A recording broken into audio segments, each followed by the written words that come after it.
Estamos en contacto con el analista internacional, periodista de enorme prestigio, Carlos Pereira Mele. Buenos días, Carlos. ¿Qué tal? Muy buenos días. Muy bien, gracias. Bueno, Carlos, sobre la situación internacional, que lógicamente es amplia, extensa y compleja, querría empezar por preguntarte por lo que efectivamente está más cercano, y es el triunfo del día de ayer de Gustavo Petro. Hemos escuchado recién las palabras de él, y uno podría decir que han sido palabras de un presidente que ha hablado con moderación, que no ha planteado un proceso de revolución, que ha planteado que hay que salir del atraso, por decirlo de alguna manera, y la enorme dependencia en la que se encuentra Colombia, y desarrollar un capitalismo con espíritu social, con espíritu de defensa de lo ambiental. ¿Realmente representa un cambio de época el triunfo de Gustavo Petro? Mira, esto que estamos observando es evidentemente que es el gran cambio mundial que se ve reflejado en todas las regiones del planeta Tierra, y en este caso específico en lo que nos incumbe muy directamente a nosotros, los suramericanos. Esta es la representación más vívida de todo lo que está ocurriendo. Los acontecimientos que, por supuesto, con gran razonabilidad, Petro ha transmitido a la población. Las poblaciones no están esperando revoluciones. Las poblaciones están esperando primero un mensaje claro, concreto, firme, de cuál va a ser el destino real que van a tener, no embarcarse en ninguna aventura extraña y tampoco continuar con lo viejo, que ya por repetitivo y por sus catástrofes resultados no quieren ya que vuelvan a ocurrir.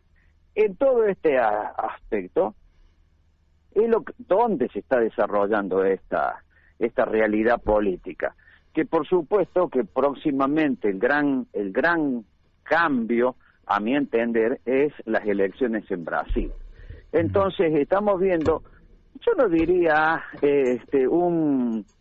volver a un déjà vu del primer decenio del siglo, sino un cambio mucho más profundo. ¿Por qué? Porque el primer decenio, cuando estaba vivo Chávez, estaba vivo Kirchner, Evo Morales estaba en el poder, la realidad mundial era totalmente distinta a la actual.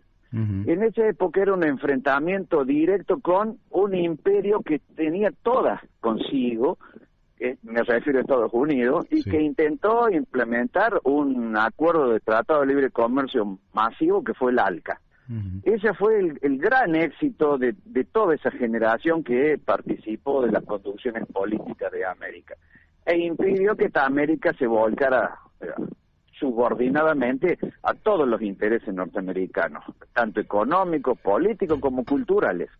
Y ahora estamos viviendo otra etapa nueva, aunque algunos pueden llegar a ser partícipes de aquel primer decenio. Me estoy refiriendo a Lula da Silva. Claro. Pero es evidente que el mundo es tremendamente distinto.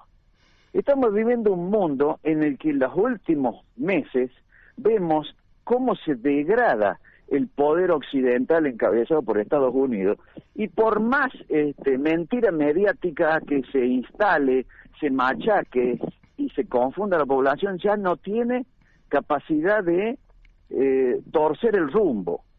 Fíjate lo que les pasó a Estados Unidos con la bendita 9ª cumbre de las Américas, donde realmente encontró una serie de rechazos, encontró una serie de resistencias a todas sus posturas, y que terminó siendo ni chicha ni limonada con un documento de compromiso final en lo que no dicen nada, lo cual significa que Estados Unidos no logró el objetivo, porque el objetivo norteamericano era alinear a todos contra los países que ellos consideran que son enemigos. Le hace Nicaragua, le hace Cuba, le hace Venezuela.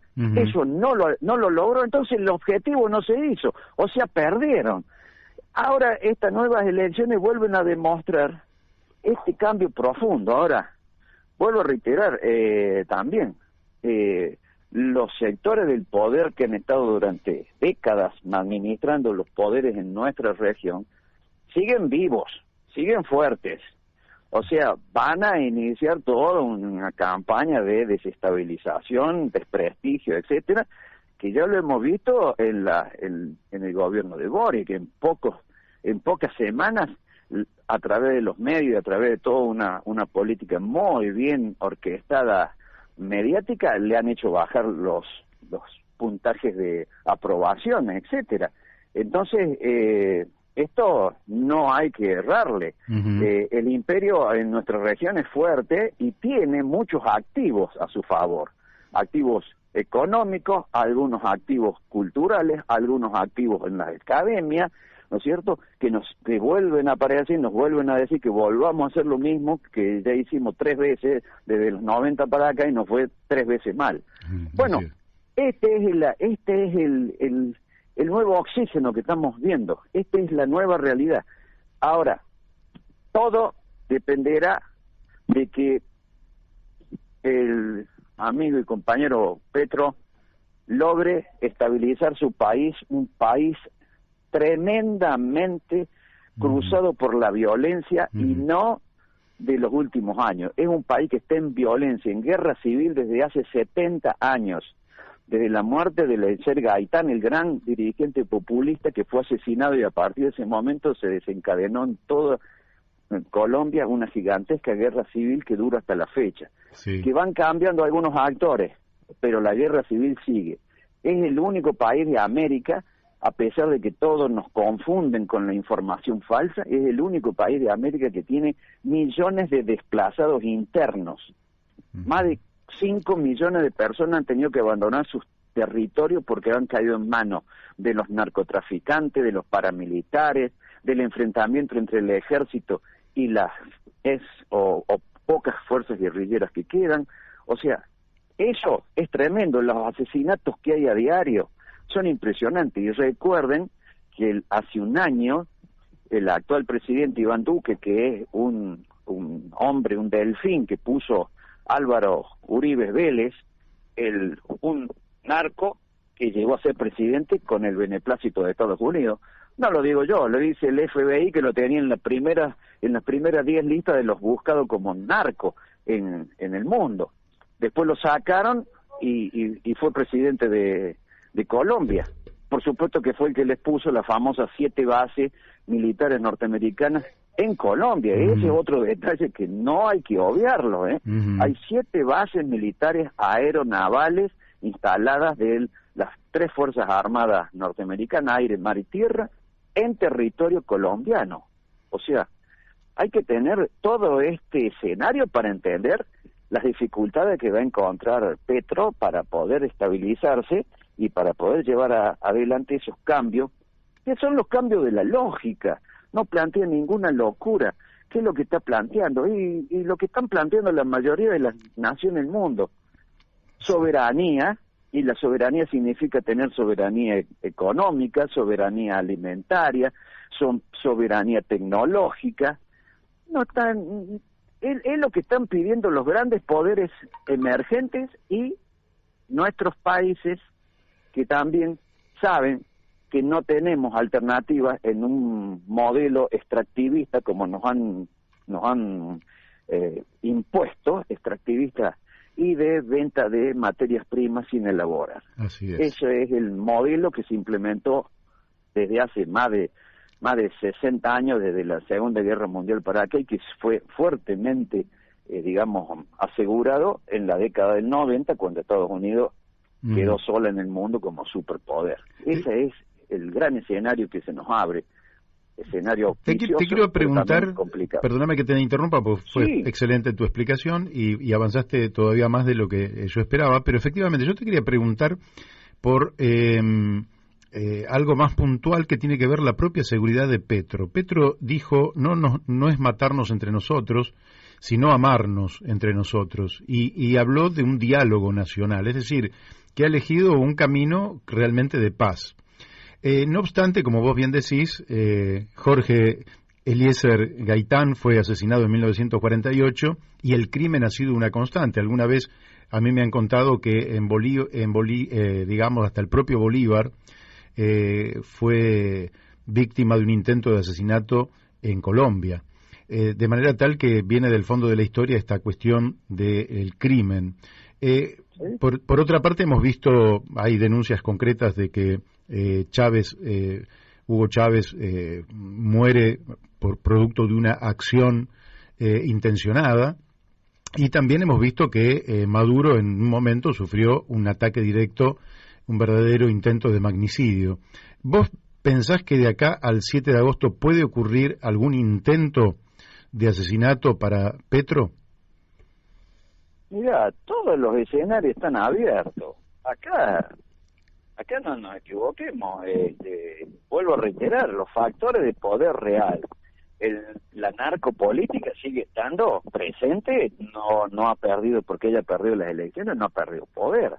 Están fuertemente involucradas en la estructura del Estado.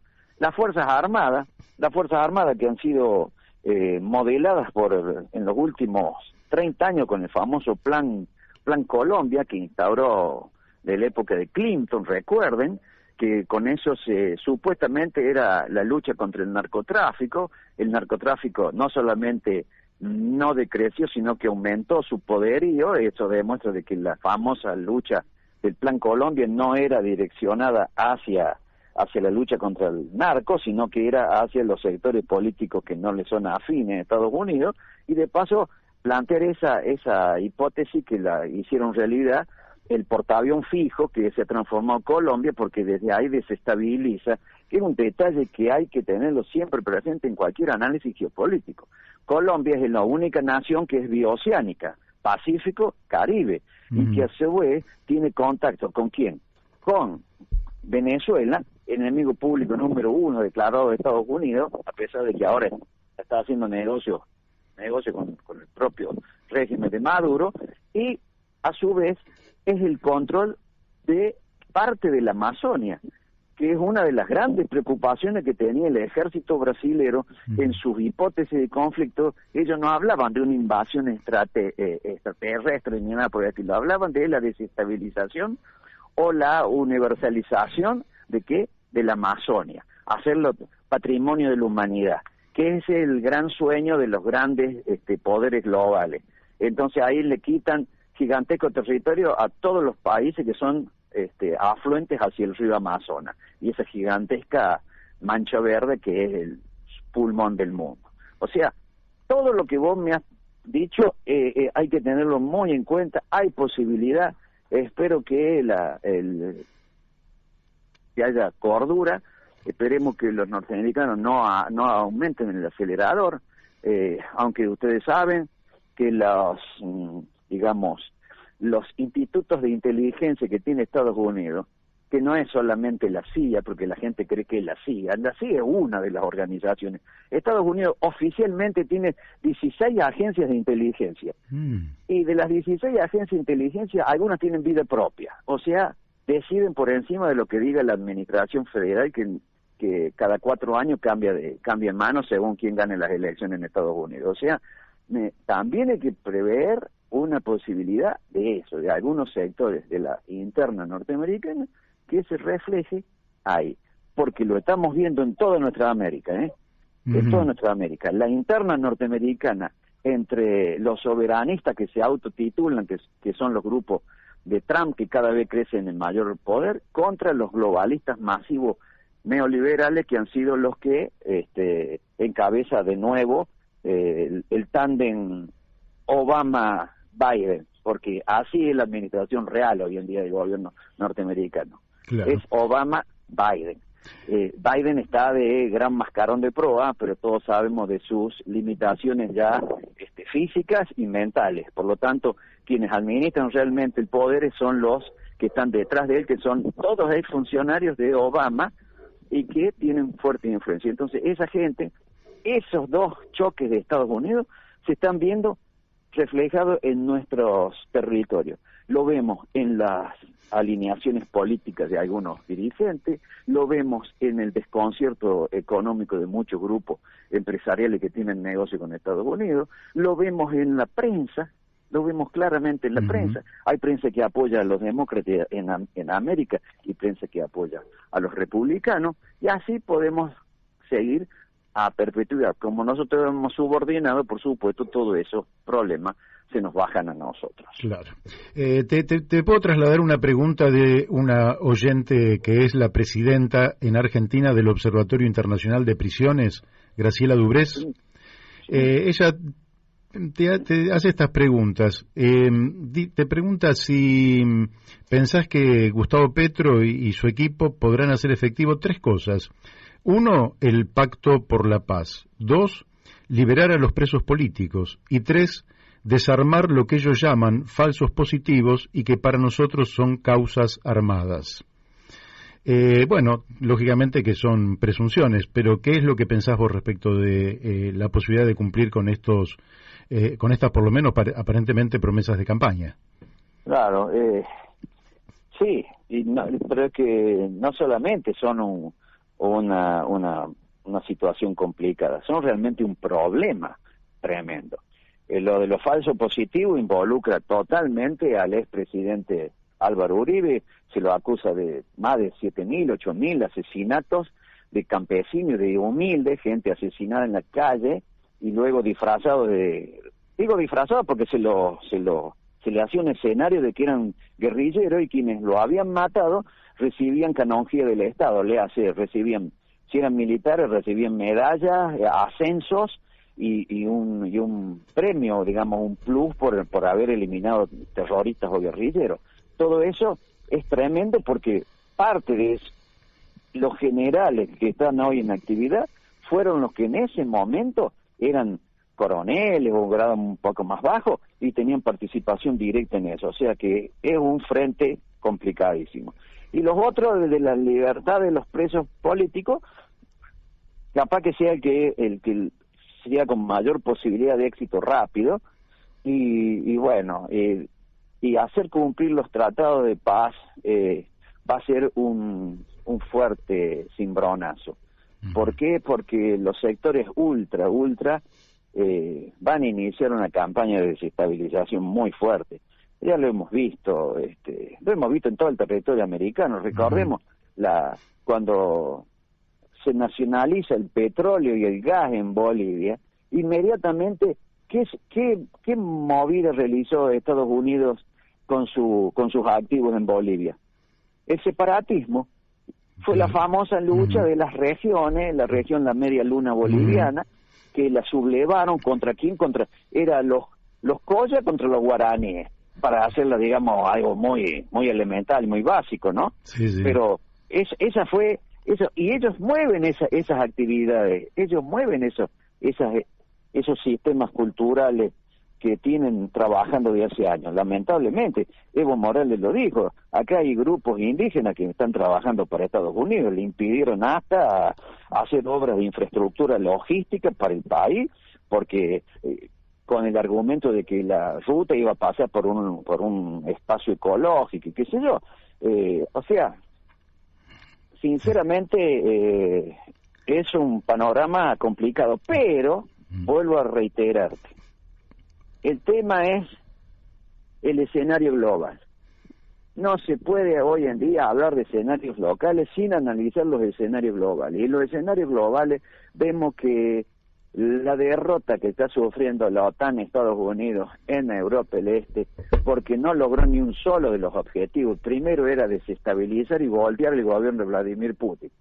Después del discurso que hizo Putin en San Petersburgo, sinceramente hay que leerlo 3 o 4 veces, porque es de un nivel y de una tendencia hacia objetivos revolucionarios en este cambio sistémico que estamos viendo, impresionante, y a lo cual se ha sumado en declaraciones ya públicas y formales la República Popular de China. O sea, esto no es un solitario que está jugando en el mundo, este es el gran cambio sistémico que venimos anunciando desde hace 15 años y que los tiempos llegaron.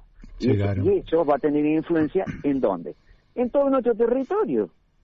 Va a tener influencia en Brasil, va a tener influencia en Argentina, ya vamos a ver. Además, vos fíjate, se desmantelan hasta hasta los inventos que creó el sistema. En Europa el sistema creó dos modelos para mantener el poder y administrarlo, que creó la socialdemocracia y el socialcristianismo. Y hoy en día estamos viendo que el 50% de la población europea no se presentan a votar. Y de ese 50%, todos los que se presentan a votar, votan por el supuesto mal menor, pero todos tienen una idea. La Unión Europea no nos sirve, el euro no nos sirve, o sea, son todos famosos euroescépticos. O sea, el modelo el que está crujiendo, eso. Y eso también tiene reflejo en nuestros territorios, porque todos los que se autodefinen como socialdemócratas encuentran con que los socialdemócratas fueron más funcionales al neoliberalismo que los conservadores de derecha. Entonces ahí es donde está la falla. Está muy claro que, bueno, yo hablé con vos hace ya un tiempo que te pregunté si era una guerra que algunos la iban a plantear tendiendo al infinito, ¿no? Que parecía que era un poco la estrategia de la OTAN, con la conducción de los Estados Unidos, de ver cuánto se prolongaba y de esa manera debilitar efectivamente al gobierno de la Federación Rusa y ir por los objetivos estratégicos que venían trayendo ya desde la década del 90, ¿no? Avanzar con la OTAN sobre Rusia e intentar finalmente su desmembramiento, que en definitiva es Asia. Y sobre Asia. Por la famosa OTAN global. Ahora, la guerra en particular, es decir, en el parte de guerra diario, vos dirías, porque en realidad todavía eso está en desarrollo, que la relación de fuerzas ha cambiado de tal manera que ya es irreversible el destino de esa guerra. Pero la guerra está perdida para Ucrania desde el momento que se inició las operaciones militares de Rusia. Después todo lo demás, podemos hacer distintas hipótesis y análisis, pero el momento en que Ucrania se enfrentó porque fue Ucrania la que se enfrentó con Rusia al hacer todo lo que le indicaban sus aliados, y luego ¿cuál fue la actitud de sus aliados? Y te apoyamos, y te vamos a dar supuestamente armas, y te vamos a dar dinero.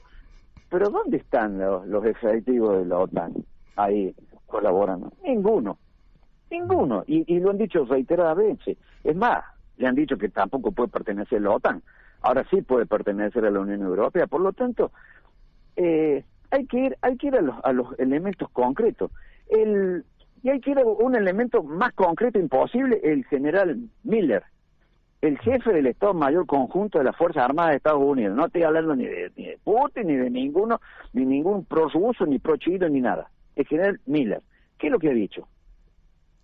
Ha dicho hace días atrás que Ucrania está perdiendo entre 600 y 1.000 hombres por día. Esa sangría es imposible de cerrar. Esa sangría la lleva a una total derrota masiva. Eso lo dice el general Miller. No lo dice Pereira Mele, no lo dice Vladimir Putin, lo dice el general Miller. Después Miller, este año en el egreso de la Academia Militar de West Point, dijo a sus oficiales egresados que Estados Unidos debe prepararse para nuevos escenarios de conflicto para los cuales no está preparado. ¿Escucharon? No está preparado. Eso quiere decir que las guerras que ahora se están desenvolviendo, no tiene Estados Unidos una estrategia concreta o una doctrina para hacerle frente. Porque esta guerra híbrida global que lanzaron está volviéndose terriblemente en contra de los que lo propiciaron, de los que lo organizaron y que lo financiaron.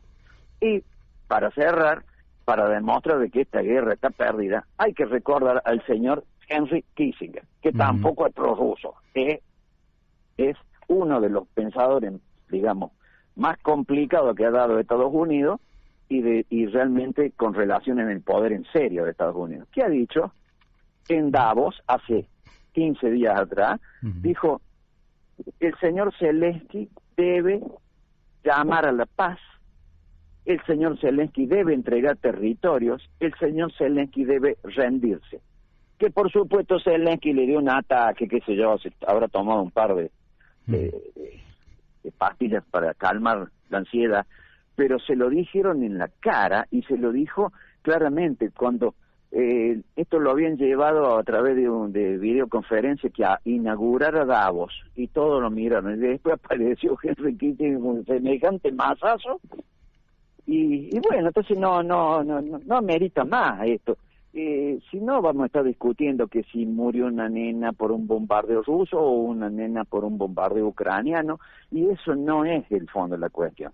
El fondo de la cuestión es de que los que organizaron, decidieron que se iniciara esto, ahora se han ido a la retranca y ahora tienen encima el gigantesco problemón que se han creado con el tema de qué, de las sanciones económicas, claro, que se le han vuelto un boomerang y hoy en día lee cualquier medio desinformativo europeo, porque ninguno ya informa, desinformativo, en la que te dicen que no saben cómo solucionar el tema de la inflación y de que sus bancos centrales están en un crack total.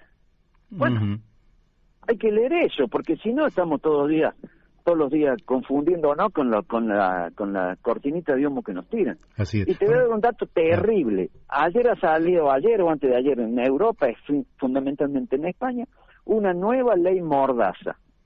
Ya ahora no solamente la anterior ley mordaza española era el que hablaba mal del rey o cosas por el estilo, contra el sistema, entre comillas, democrático español, era inmediatamente sancionado, era inmediatamente hasta detenido. Le ha ocurrido a algunos de esos que se hacen raperos, que hacen música, etc., que los han detenido. Ahora han sacado una nueva ley en la que dicen que cualquier analista político, cualquier experto en geopolítica y cosas, que opine en contra de lo que se está desarrollando, según ellos, victoriosamente en Europa, será durísimamente sancionado. Le hace censura total. Total. Así es como intentan ocultar el sol con una mano. Y el sol no se puede ocultar con una mano.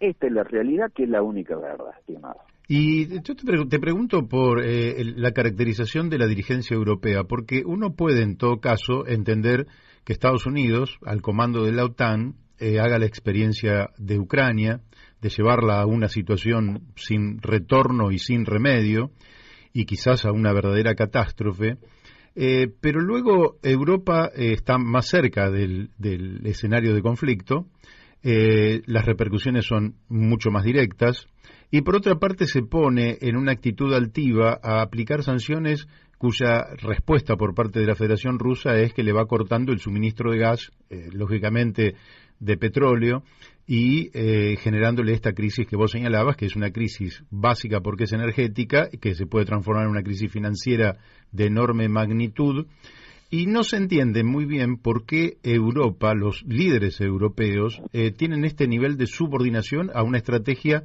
elaborada en Washington.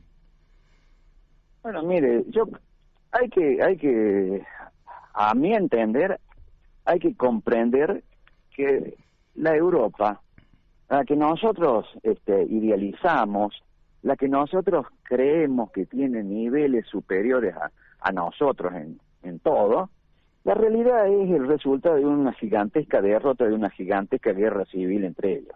Me estoy refiriendo a la Primera y a la Segunda Guerra Mundial. La derrota de la Segunda Guerra Mundial llevó a que ese territorio, Europa, como le llamo, la mitad estuviera en manos de Estados Unidos y la otra mitad estuviera en manos de la Unión Soviética. Sí. Parece que nos hemos olvidado. Pero ese fue el real compromiso que adquirieron en Yalta las dos superpotencias, que ni siquiera lo aprovecharon, que se levantó, creo que Churchill, para ir al baño, y cuando volvió ya habían firmado el acuerdo entre Stalin y Truman. O sea, y esa Europa ha crecido a la sombra de la supuesta apoyo económico, político, militar y defensivo, y cada sector con una de las superpotencias. El tema ha sido que la superpotencia Unión Soviética desapareció, entonces ese territorio quedó librado a la suerte y al azar de los que vinieran a posteriores, y los europeos creyeron que eran copartícipes de esta aventura que inició Estados Unidos. La verdad que Estados Unidos es un imperio y es una república imperial desde hace 100 años, y la verdad que sus socios son socios menores. Creo que el mismo Kissinger dice, ¿no? Ser enemigo de Estados Unidos puede causarte muchos problemas, pero ser socio de Estados Unidos es mortal. Lo dijo Kissinger también.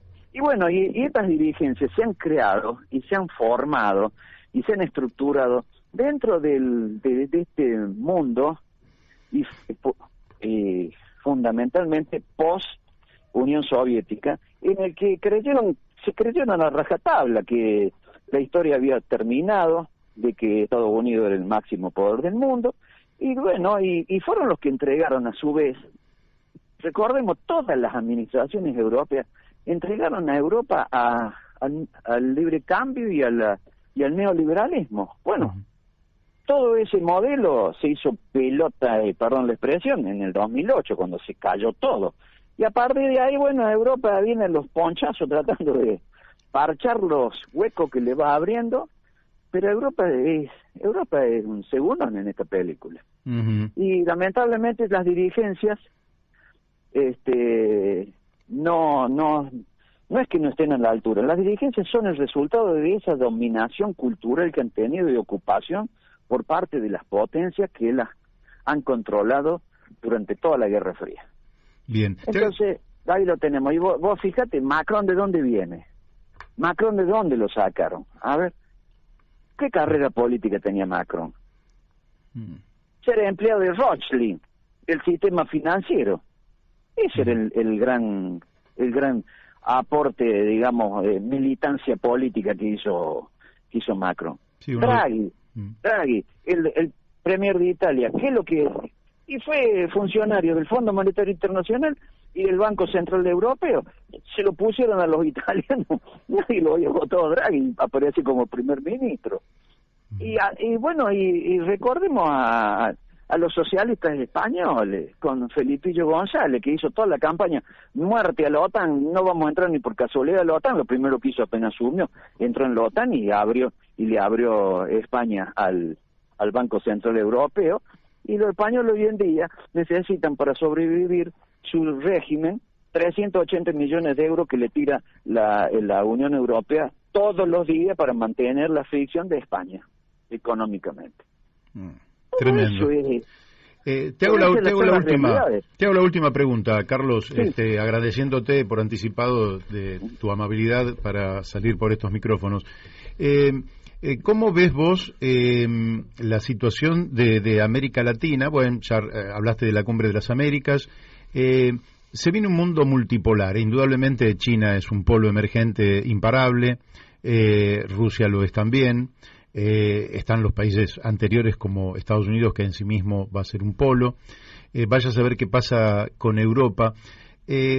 La India, que va a jugar un rol, creo yo, cada vez más destacado. ¿Cómo ves América Latina en este mundo multipolar que se avecina? Y bueno, esta América Latina, que a Dios gracias todavía no tenemos los niveles de censura que tiene la Europa educada, culta y moderna, tiene un gigantesco momento histórico para vivir. El tema es que los dirigentes tengan la suficiente voluntad de cumplir y hacer cumplir las voluntades nacionales del pueblo. El término que dijo este señor Petro de la soberanía nacional no hay soberanía media. Esto es como el embarazo, no puede estar medio embarazada. Y la soberanía es igual, la soberanía no hay media soberanía. Nos hicieron borrar de los diccionarios la palabra soberanía. Recordemos, no hay un solo discurso político en América que hable de soberanía. La soberanía es algo que... No, eso fue en la época de las invasiones inglesas. No, la soberanía es la decisión que tiene un Estado y una nación y un grupo de naciones de encabezar y transformar la realidad que le quieren transformar y cambiar otras potencias. Y en ese nivel a América se le abre un capítulo nuevo. Ahora bien, no va a ser de la noche a la mañana, nos va a costar mucho, pero a Dios gracias, el escenario global nos es favorable. Bien. En ese escenario donde nos vamos a tener que mover. Bien, bueno, muchas gracias Carlos Pereira Mele por haber participado aquí en La Brújula y bueno, te mandamos un saludo y un fuerte abrazo en el Día de la Bandera. Gracias igualmente a todos ustedes y tu importante audiencia. Gracias, muy amable.